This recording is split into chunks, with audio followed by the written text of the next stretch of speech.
Hola Mariel, Hola, ¿qué tal Valeria? ¿Cómo estás? Bueno, bien, acá estamos en vivo en este ciclo de entrevistas que tuvimos desde el Centro Cultural Ernesto Sábato. En esta ocasión, nuestro interés era llevar un poco de información, agregar nuestro granito de arena sobre la pintura y el surrealismo de Sábato, ¿no? tal cual. Estoy investigando porque hemos encontrado que no estaba muy desarrollado en las redes este tema, y nosotros ambas en este momento como representantes del Centro Cultural Ernesto Sábato, bueno, nos pusimos en esta tarea con mucho placer desde mi lado, y yo sé que del tuyo Sí. también. Estuvimos muy interesadas porque realmente la obra de Sábato, desde su pensamiento hasta su pintura, son muy actuales. Ujú.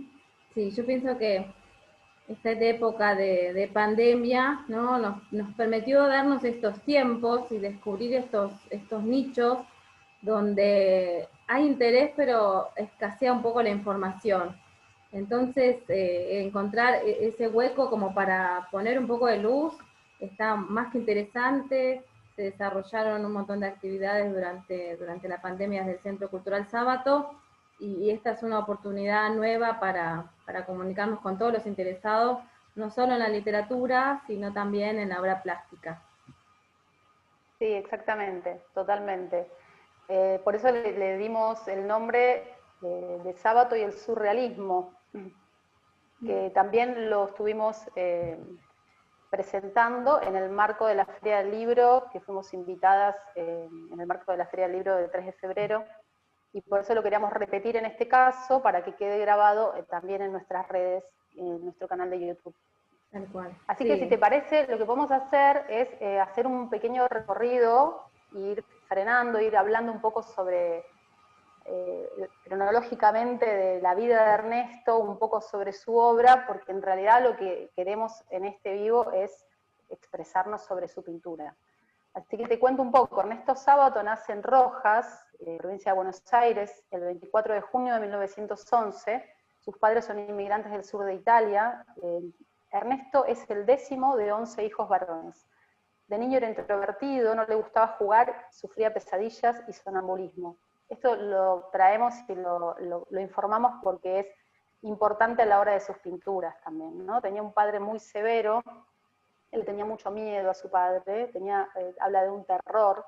mm, Luego pasa por la escuela primaria, donde allí él reconoce que la pintura es su primer amor, la pintura y la escritura.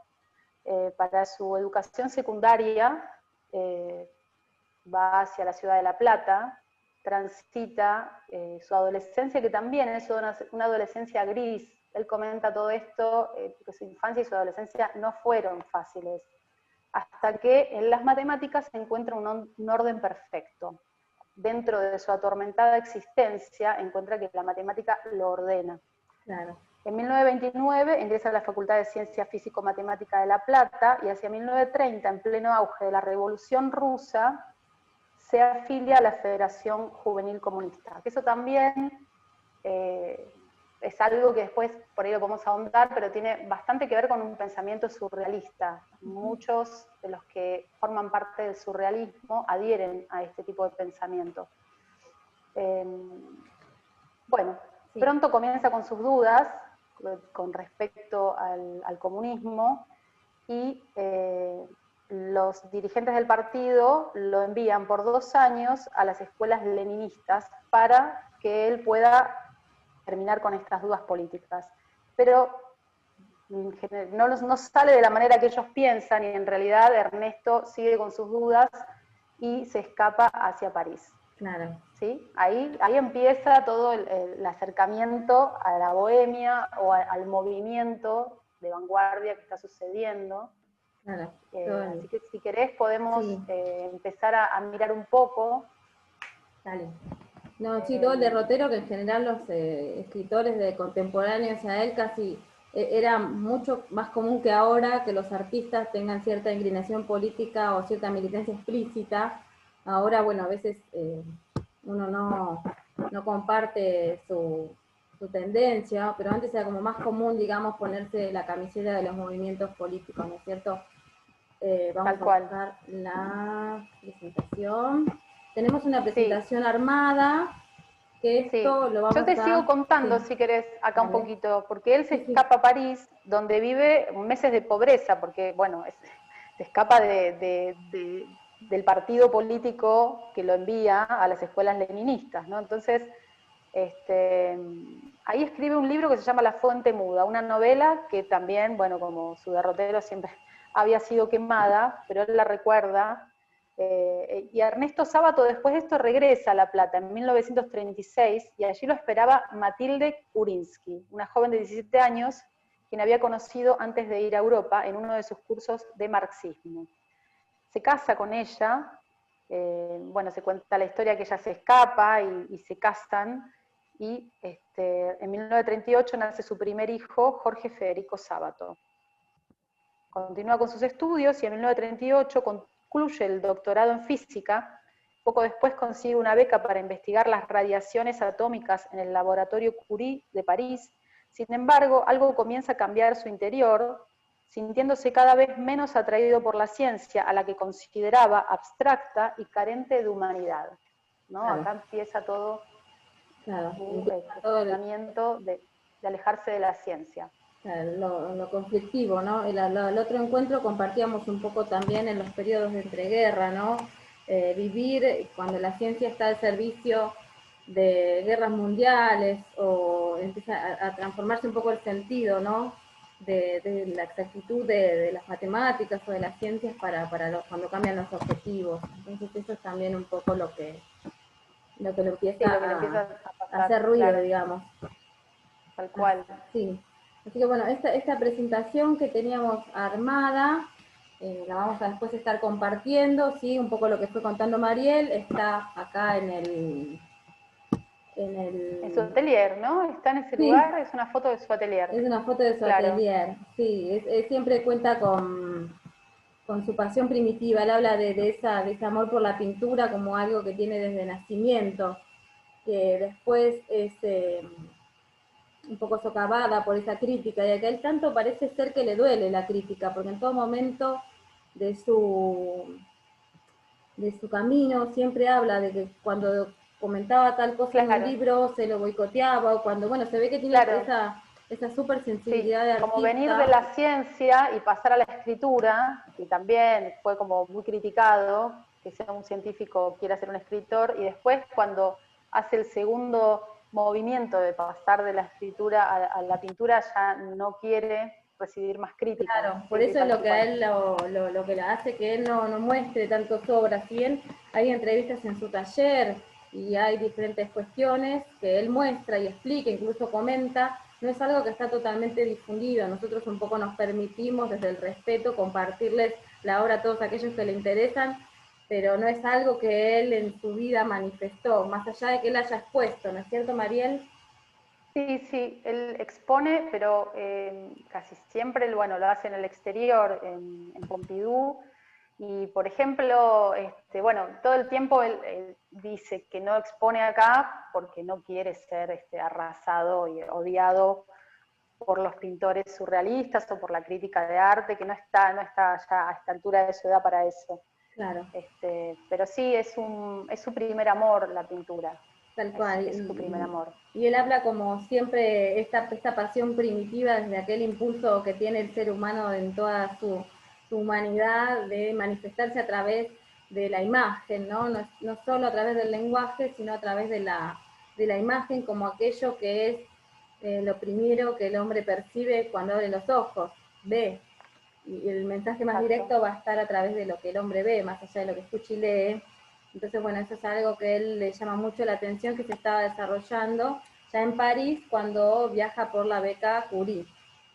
Tal cual. Bueno, ahí estamos viendo una foto del café donde se reunían, que es el Café Ledom, en Montparnasse, que es Sí, cuando Sábato viaja a Francia con su familia para cumplir con esa beca que le otorga el laboratorio Curie, y que él ya tiene internamente decidido no continuar con la ciencia, pero tiene que cumplir con su palabra, entonces va con toda su familia a París, pero de día trabaja en el laboratorio y de noche vive una vida de sueños, ¿no? Como muy de lo que cuenta el surrealismo, Claro, como vive esas, desde otro lugar.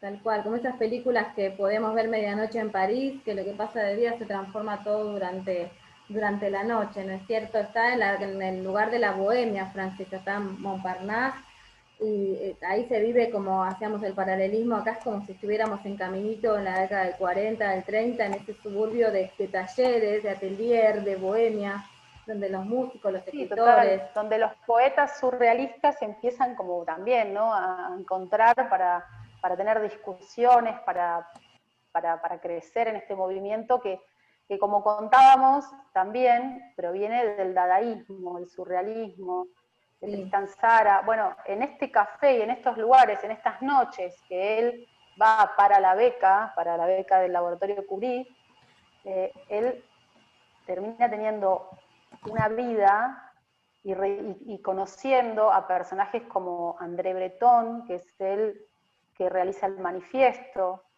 sobre el sí. surrealismo, conoce a Domínguez, conoce a Hollande, a un montón de pintores y de escritores, poetas, que están en ese momento, en el movimiento que está en En pleno auge. en pleno nacimiento Sí, también, sí, ¿no? Es sí, sí, los primeros pasos. tal cual, él en su autodefinición, él toma siempre del surrealismo un montón de cuestiones. Aparte, justamente estaba escuchando unas conversaciones que él tenía, no me acuerdo si con Pacho Donel, y él decía, encuentra también un paralelismo entre su vida y, por ejemplo, la de Latremont, que dice, es el maestro del surrealismo y a su vez era matemático, ¿no? Y entonces Claro. Dostoyevsky también... o tienen ese anclaje en la matemática o son colegios técnicos, bueno, tienen toda esa matriz dura de la rigidez de las La matemáticas, ciencia, sí, sí, pero a su vez se inclinan por una pintura totalmente opuesta. La vida es esto más que nada, es la búsqueda total y concreta entre los opuestos, estamos todo el tiempo en esa lucha totalmente. y él también Sí, hacia ahí va, ¿sí? Es muy sí, interesante. exacto. El término Sí, que, sí, no, eso que estás diciendo, esto de los opuestos, por eso él también en varias entrevistas habla sobre esto, sobre la sobrevaloración del pensamiento lógico sobre el pensamiento mágico, como que se pierde un claro, balance tal vital cual. en el ser humano.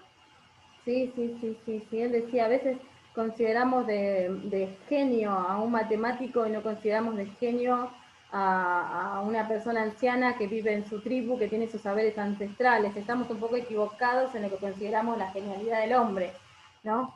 Sí, Esto, en el saber, en el hablaba de saber. la sabiduría, ¿no? Que en francés hay dos términos Sí, bien explícitos que habla sobre la sabiduría del científico que conoce un cálculo y que conoce cómo hacer un puente, pero la sabiduría de un hombre que conoce y sabe vivir y sabe y tiene la sabiduría, uh-huh. ¿no? Como explicaba también esto del jefe de tribu, Claro, claro, claro. A veces el conocimiento que tiene, claro, la, ese tipo de saberes, ¿no? la sociedad Es lo que decís vos. está mirando para otro lado, que en realidad él lo entiende de otra manera. Así que bueno, Sí, como que volviendo. no es necesario, no es necesario la división. Bueno, siempre estamos, creo que la humanidad cada vez más va dándose cuenta de esto, ¿no? Que no es necesario dividir la ciencia del pensamiento mágico. Es como que todo tiene que funcionar en una danza. Claro, Esto es lo que a él le pasa en París en ese momento, y uh-huh. además conoce a Domínguez, que es un pintor surrealista muy fuerte, Sí, y ahí él lo incita a la pintura. ¿Viste? Yo te contaba que en el libro El escritor y sus fantasmas, que es este libro que está escrito en 1963, habla, dice, el surrealismo no es casualidad que me acercara al surrealismo cuando en 1938 culmino mi cansancio y hasta mi asco por el espíritu de la ciencia. Y así, mientras de día trabajaba en el laboratorio Curie, de noche me reunía con Domínguez, aquel auténtico surrealista que terminó suicidándose después de ingresar a un manicomio. Pero entonces pude advertir todo lo que el movimiento tenía de grandeza y de miseria. Claro, claro. Sí, sí, sí. Pensemos que él toma el romanticismo, la fuerza que tienen las grandes personalidades, ¿no? Que adhieren a este movimiento, porque es tan fuerte lo que está pasando con la naturaleza que está sobrepasando al ser humano, como que nos supera en todo sentido. Y esto comentábamos también de que la naturaleza está totalmente siendo destruida y están pasando un montón de cuestiones en cuanto a las guerras mundiales, en la invasión a Polonia. Él está viviendo un contexto totalmente caótico donde las matemáticas están siendo de ayuda para ese caos. Entonces ahí es cuando se realmente, ¿no?, siente esta pulsión por estar con el tema del color. Pero no es en este año cuando él decide pintar, ¿no? Más o menos alrededor del 79, él es que realmente decide. Si bien él en toda su vida, él está rodeado de artistas, conoce ateliers, investiga de pintura, se acerca al mundo del arte, está a su lado, ¿no? Camina a la par. Es años más tarde cuando definitivamente se inclina a dedicarse casi pura y exclusivamente a la pintura, más allá de que sigue escribiendo en la máquina de escribir con memoria digital. Sí. En el año Sí, 1979 claro. aproximadamente, ¿no? Con el tema de la vista. Claro, sí, pero como decís bien, él desde ese viaje, por eso lo nombramos y llegamos con su historia hasta ahí, en ese viaje es donde nace, es más, Domínguez le regala una caja de pasteles o de acuarelas, no recuerdo bien qué tipo de pintura le regala, y es la que él después, cuando decide pintar, es la que empieza a utilizar, pero de ahí nace es como la semilla Claro. que queda. Y luego en el momento cuando a él le diagnostican que tiene una enfermedad en la vista y no puede seguir dedicándose a escribir, se dedica a las imágenes más grandes y a esto que es la pintura de sábado. Claro, sí, empieza su recorrido siempre haciendo como un homenaje a sus grandes referentes dentro de la literatura, ¿no? Empieza con los retratos de sus escritores, vamos a decir, no sé si favoritos, no sé si es la palabra, los más leídos, más mentados. Ahí estuve leyendo que Sabato hablaba alemán, hablaba francés, entonces conoce toda la literatura, rusa, toda la literatura española, bueno, alemana, de cada uno de esos países toma, ¿no?, los referentes que más le interesan, y de esta serie de escritores hace una serie de retratos a su vez, ¿sí? Bien, ya empezamos a ver el estilo Sábato, ¿no? Por ejemplo, acá tenemos la obra del señor K. Él en sus obras trabaja un montón de temas, ¿no? Vamos a ir como desandando, lo podemos relacionar también con estos personajes de sus novelas, ¿sí? Pero él siempre dice que el personaje se le empieza a escapar, ¿no? Él empieza una obra, pero la obra ya deja de ser suya, sino que pasa a ser estar en el lienzo, entonces ya no es más de él, empieza a cobrar vida, y bueno, y él la sigue trabajando, ¿no es cierto? Es muy interesante lo que él hace de darle vida, o sea, a través del arte y de su representación, así como le da vida a los personajes de las novelas, él como da vida, vamos a decir, a estas celebridades de la literatura. Y bien marcado. Sí, tal cual. Cobran vida desde su inconsciente, desde su parte, desde lo onírico, ¿no? Cobran vida como si alguien estuviera dictándole, esto es lo que a él le gusta, la parte mágica, la parte no racional de la pintura.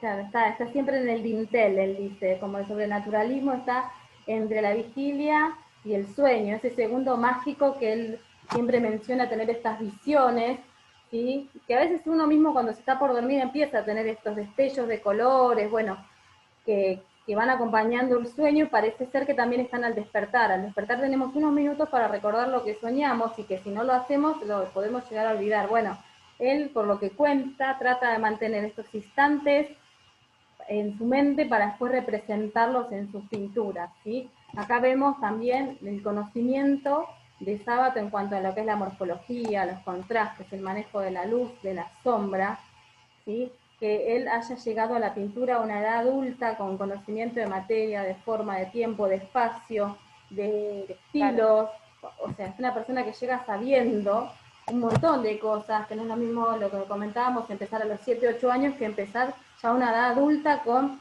muchas cosas para decir que no se dicen con la literatura, se dicen con la pintura. Eso si uno lo Claro, imagina y lo piensa es maravilloso, ¿va? Desde el punto de vista artístico, totalmente, sí, sí, no, un porque es recorrido otro, claro, un recorrido de su alma, que ya se claro, transmite claro que es en la otro pintura. mensaje. Son muchos mensajes en uno solo, ¿sí? Acá nosotros estamos viendo el retrato de Dostoyevsky, ¿sí? Que es también uno de nuestros escritores referentes, y nos preguntábamos un poco en su momento el tema de las ropas allá atrás, ¿sí? Y es un poco de darle terrenalidad a los escritores, ¿sí? Él quizá en su Sí, momento se ve endiosado, se ve vanagloriado, digamos, por la crítica, saliendo en los medios de comunicación, pero él también se ve un hombre terrenal que cuelga la ropa, que está en el cotidiano, ¿sí? Eso también es como un guiño, sí, es una forma de acercarse al autor. sí, Sí, que hablábamos también del el color rojo, no los azules que utiliza. sí, Hablamos un poco bueno, su admiración, que después también lo vamos a ver en otras pinturas, pero él habla de Van Gogh como si fuera su hermano, su maestro, tiene mucha admiración por Van Gogh claro, por su espíritu, por el espíritu de Van Gogh, ¿no? sí, Como que también lo vamos a ver en varias de sus sí, pinturas. sí, sí, un espíritu como contrariado, ¿no? Que está siempre en el límite. Después, Mm, por ejemplo, tenemos el retrato de Nietzsche, ¿sí? Que también tiene, sí, todavía estamos dentro del mensaje como bien literal, digamos, es Nietzsche. Cuando vamos a pasar a otros, sí, o la obra más sobrenaturalista, digamos, ya empezamos a ver otro tipo de lenguaje plástico. Él en su momento se claro, empieza a autodenominar, sobrenaturalismo es un término dicho por Apollinaire, ¿no? Que se va como sí, retomando, se queda con ese término, ¿no? Que no es el surrealismo del sueño profundo lo que él toma, sino el sobrenaturalismo surrealista, digamos, entre el juego de palabras, perdón, pero es un tal poco cual. eso, y después vemos guiños a la historia del arte en general, que eso es como lo más interesante de ver desde el estudiante de arte, digamos, ver guiños al romanticismo, ver guiños al surrealismo, ver guiños al expresionismo, ¿sí? Él está en contacto con el expresionismo alemán de entreguerras, y a él están Sí, sucediendo un montón de cosas. Él también cuenta que tiene que salir del país escondido con un documento falso en una barcaza para irse, ¿no? Entonces le van sí, sucediendo muchas cosas fuertes en su vida y él también dice nacer con ese caos y ese dolor interno que él sale del útero materno como con esa angustia existencial por ser el sucesor de un hermano que falleció. Entonces sí, también muchas veces cita ese momento, no es que uno lo cite porque quiere, sino porque él también lo menciona muchas veces porque se lo cuestiona por su manera de claro. Por eso cuando empezamos la historia de Ernesto, que contábamos que sufría de pequeño pesadillas y sonambulismo, él lo cuenta en varias de sus entrevistas, no era, no lo dice porque tenía de vez en cuando estas pesadillas. Él sufría sistemáticamente estas pesadillas y claro, terrores nocturnos, y él lo relaciona mucho con esta muerte de su hermano, que cuando él estaba en el vientre de su madre, su hermano Ernesto muere y le ponen su nombre uh-huh, a Ernesto Sábato. Y esto, bueno, desde un montón de movimientos hoy se ve también, ¿no? Lo que psicológicamente esto puede connotar sí, para su experiencia. Él lo vive como algo muy tortuoso. sí, muy trágico, sí, sí, sí. Incluso si uno hace el paralelismo, aparte que él encuentra orden en el caos a través de la matemática, pero después vuelve a necesitar sacar de sí mismo. Cuando uno hace esta pintura expresionista, ¿sí? Lindando con el Sí, surrealismo, uno saca del inconsciente lo más oscuro que tiene. Y uno es como que, si se pone en el rol de niño y pesadillas, podemos estar viendo en primer plano las pesadillas de las que él habla, ¿no? Es sí, como es esa exactamente. vuelta de rosca para hacer un poco de catarsis y ya dejar ir. es bueno, dejar ir, pero dejarlos para todos nosotros, ¿no? Porque quedan para, la belleza del arte es eterno, y la belleza no solo está en lo estético y en el esteticismo que era tan vapuleado por él, sino la belleza de lo trágico. Por eso los autores que estamos citando tienen esa cosa trágica, pero a su vez bella y a su vez eterna. ¿Sí? Tienen esa cosa terrenal, porque por ejemplo acá en el retrato de Virginia Woolf, él pone esa tacita de té y esa tetera, y nos está haciendo un guiño hacia todos, que también están en un espacio que podemos estar todos, ¿sí? Él, en un montón de entrevistas también comenta que se cree una persona muy religiosa, pero no de la religión por la No, religión misma. creo que sí, espiritual más que Espiritual, religiosa, ¿no? Que eso, cree eso. en la eternidad del Eso. alma y que de grande tiene como un acercamiento muy fuerte espiritual, pero no en los movimientos religiosos. Claro, claro, tal cual. Eso no, bueno, ahora no me acuerdo dónde iba con este comentario, pero bueno, es dar un poco de terrenalidad a todas estas personalidades de la literatura, y bueno, y un poco el manejo de lo plástico en la taza, en el manejo de la luz y sombra. Él siempre está en esa cuestión dual de Sí. un espacio y el otro. ¿Sí? Eso También, que hablábamos del uso del negro mucho, ¿no? Y sí, que en la pintura el negro distintas, eh, en distintos movimientos está como sí, un no impedido, velado, color, como no se debe usar y que bueno, que acá se utiliza mucho, claro. el no color. Claro, esa es un poco su personalidad, siempre como a contracorriente, no me sale, a contrarreloj de Contra lo la que está corriente, sucediendo, claro. claro, si por algo te dicen algo, bueno, ¿por qué no? ¿No? Y Exacto. maravillosamente puesto, y después, Más viniendo del inconsciente. claro, claro, claro, ¿cómo poder frenar una pulsión tan interna, ¿no? Luego acá tenemos Sí. estos personajes y estamos también comentando el tema del guiño a Van Gogh, de este tema del manejo de la luz y sombra en estos faroles. ¿Sí? Si uno recuerda La noche estrellada, él también muchas veces hace referencia a que se mandan cohetes a la luna. El tema de la luna también es algo presente porque es algo que está pasando en su cotidiano, ¿no? Como qué te puede beneficiar. Él siempre dice que estamos El hombre. al hombre, ¿no? Estamos siempre camino a la muerte, estamos honrando la muerte porque estamos honrando la vida, estamos siempre en ese andar, ¿no? Y que suceda un acontecimiento que no sea tan trascendente no nos modifica, sí nos modifica la sensibilidad del hombre, ¿no? Él siempre trata de hacer eso patente, ¿no? Y acá también hay un guiño en el poliedro, a las matemáticas, el hombre llegando a la luna, Van Gogh, estos personajes misteriosos que siempre están en un espacio interno, ¿no? En un espacio que podemos tener a la vista. Esta es Mesa de pintor con Sí. máscara. Vos Luego, fijate que empieza como dijiste vos, hay las primeras imágenes que son retratos de personalidades que él tiene cierta admiración, y después, en este todavía, acá vemos una sí, forma definida, pero después empieza como la deformación de los rostros, la deformación de las formas, dicho doblemente a propósito, pero claro, se notan cada vez más, hasta sí, el final de su pintura.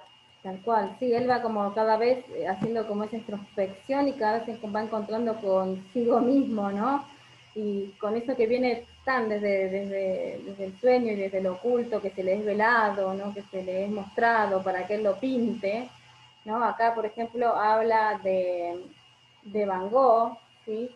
Van Gogh no se hubiera vuelto loco y suicidado de haber escrito una novela con todos los personajes que había en su corazón. Porque, por ejemplo, él hace ese paralelismo, es re interesante esa frase, porque haciendo al contrario, si Van Gogh, más allá de que escribió cartas, hubiera hecho esa catarsis a través de personajes en novelas, ¿sí? Él estaba todo hacia la inversa, no sé si me explico, pinta Sí, y bueno, claro. y hace catarsis de otros elementos, ¿sí? Luego acá ya vemos totalmente la deformidad y vemos el tema también de lo simbólico en el arte de Sábato, ¿no? Ya estos personajes están siempre con la boca abierta, con los ojos desorbitados. El tema de los ojos y la mirada es un tema recurrente. Recuerden que él tiene el tema con el problema de sus ojos, de personajes, de ambuló, ¿no? Es todo un paquete, digamos, que podemos decodificar nosotros desde lo más simple que podamos. Nadie está acá dando cátedra, sino que estamos dando la posibilidad al otro de reflexionar juntos, ¿no?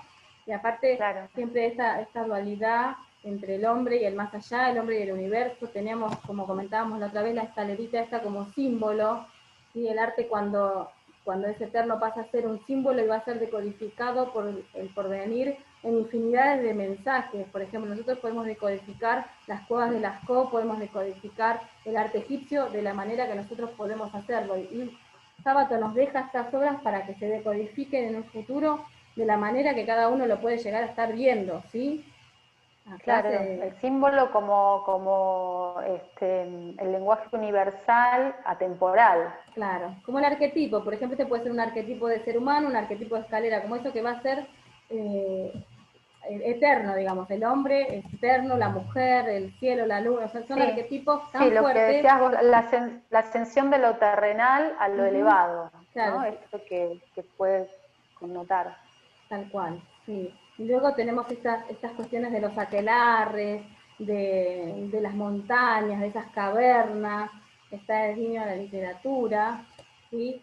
El uso del color rojo también es un tema recurrente, las máscaras, estos personajes monstruosos o quiméricos, alquímicos, como le queramos decir, que van apareciendo, claro, y cada vez se empieza a poner más, digamos, entre comillas, oscura la obra, cada vez más pesada, más fuerte, y ahí es cuando se hace bien evidente el paralelismo con, podemos decir, por decir un nombre, Munch, ¿no es cierto? O Kokoschka, estos artistas alemanes que, como decíamos nosotros, Sábato atraviesa la dictadura, atraviesa las guerras mundiales, atraviesa una vida dura en su infancia. Bueno, todo esto empieza como esos monstruos se empiezan a revelar, que también lo podemos hacer el paralelismo con Goya, ¿sí?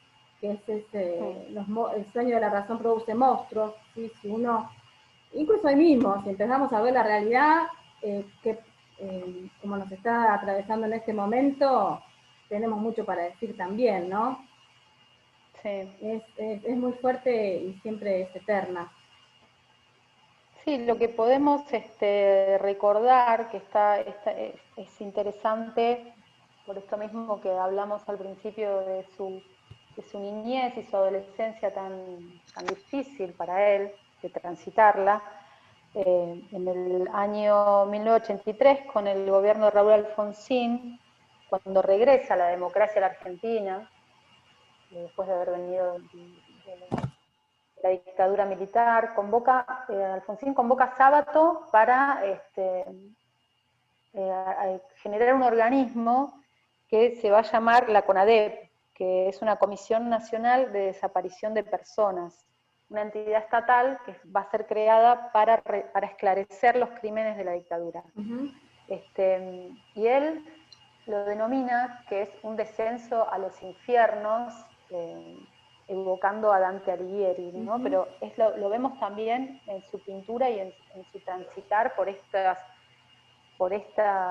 confesiones que él tiene que escuchar, y bueno, tienen que armar este libro que va a aparecer titulado, que se va a llamar El Nunca Más. El 20 de septiembre de 1984 la CONADEP entrega este informe, no es un libro, es un informe final que se edita en formato de libro, ¿verdad? Pero el prólogo sí es escrito por Ernesto Sábato, y bueno, es realmente muy fuerte.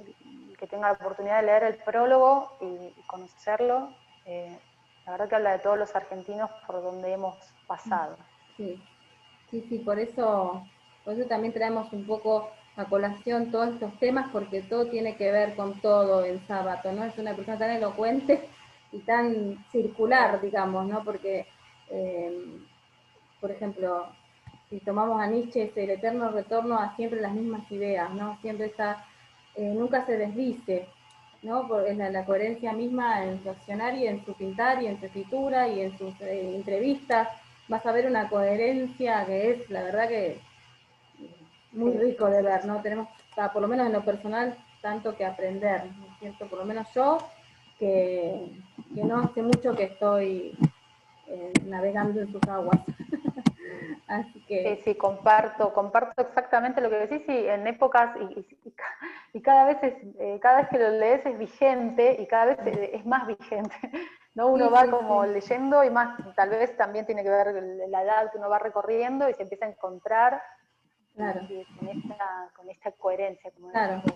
claro, porque si bien más allá de que él trabaja sobre lo oscuro, sobre el límite, después cuando él cataliza todo eso en su obra, él siempre comenta la belleza de una hormiga o de una limaña que se está desarrollando y me muestra que la vida sigue todos los días y vale la pena levantarme a las 5 de la mañana para escuchar el trinar de los pájaros y ver cómo una hormiguita sube la mesa, ¿no? Como que si uno logra conectar con el arte, lo oscuro se va por otro lado y te permite disfrutar de otras cosas ya en estado de Claro. conciencia.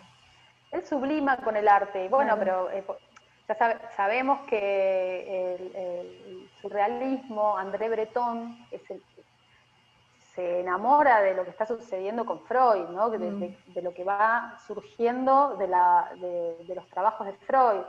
Por eso está súper relacionado, tan relacionado, el Sí. inconsciente y todo esto que sucede, que uno no puede percibir, pero sí lo puede percibir expresándolo a través del arte. Sí. Puede ser la poesía, puede ser la escritura, Sí, el sí, sí, el cine. arte en el que fuera, el formato que fuera, ¿no? Porque a veces el arte es muy abarcativo, ¿sí?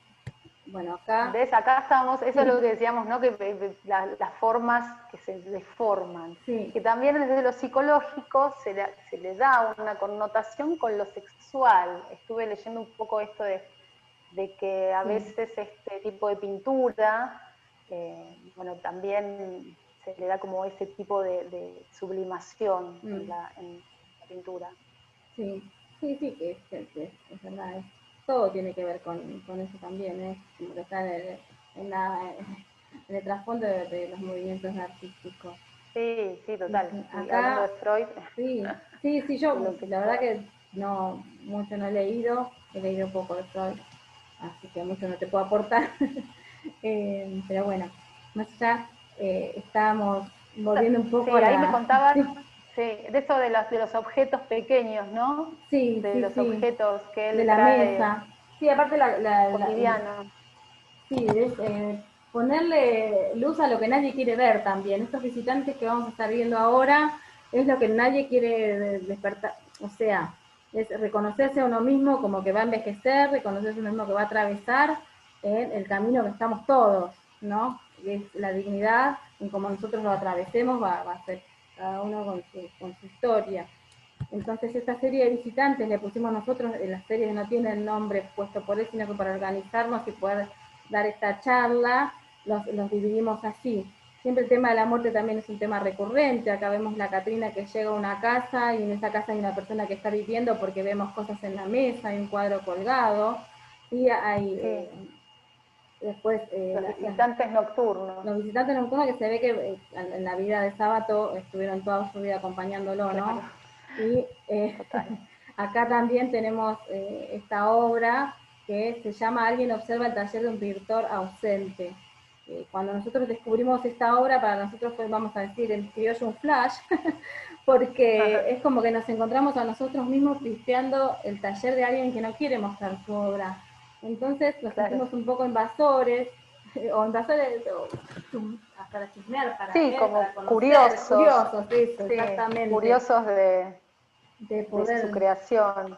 claro, Y porque también el que conoce la Casa Museo, bueno, que también la vamos a recomendar, y siempre recomendamos al Centro Cultural que la visiten, que justamente está enfrente del Centro Cultural Ernesto Sábato, la Casa Museo, que es la casa donde vivió sus últimos, no, gran parte de su vida Ernesto, sí, en el barrio de Santos Lugares. Hay una ventana donde él escribe, donde está su máquina de escribir, hay una ventana donde da la estatua de Ceres al jardín, sí, y no sé, me da mucha, relaciono mucho esa ventana con ese lugar, claro, te con remitió, que esa también ventana, sí. sería muy interesante también después conversar, bueno, la historia de la casa también tiene mucha historia esa casa, y también tiene, podemos decir, no sé si almas Sí. que han vivido, tiene mucha fuerza esa casa como para también Total. que sucedan cosas, ¿no? La casa esa de Ernesto había sido, antes de que Ernesto, cuando Ernesto la compró, había sido un set de filmación y el que había vivido ahí era Federico Valle, que es una eminencia del cine nacional de oro, Claro. de la época de oro del cine nacional, y se filmaron las primeras películas de este hombre, Federico Valle, filmó las primeras películas de Gardel, o sea que ese lugar donde está el living de Ernesto, que es vidriado, ese era el set de filmación, donde él tiene su living. Sí. Sí. Uy, perdón. No, tiene su living, donde se entra y tiene el living, que es todo vidriado, había sido un set de cine. Claro. Nada más, yo no tengo el honor de todavía conocerla, pero ya iré. No, lo que yo tengo miedo en este momento, Mari, es que se nos corte la reunión, no sé en cuántos minutos estamos, porque ahora viene la serie de los fuegos. Yo voy a salir un minutito para ver en cuántos minutos estamos, porque queda un poco más de presentación. Y a ver si puedo minimizar todo para ver en cuántos minutos estamos. Perdón. No sé, se me empieza a perder la charla. Sí, no te preocupes. Acá lo que puedo agregar es que desde 1990 Sábato se concentra en su pintura ya definitivamente, ¿no? Como ya todo el mundo sabe que después de su enfermedad en la vista se concentra exclusivamente. Bien. Bueno, si te parece, vamos a hacer un corte acá para retomar con la etapa que nos queda en otro Zoom para que no se nos corte a mitad de camino. Perfecto, dale. Ahí estamos. Avisás. Sí. Gracias.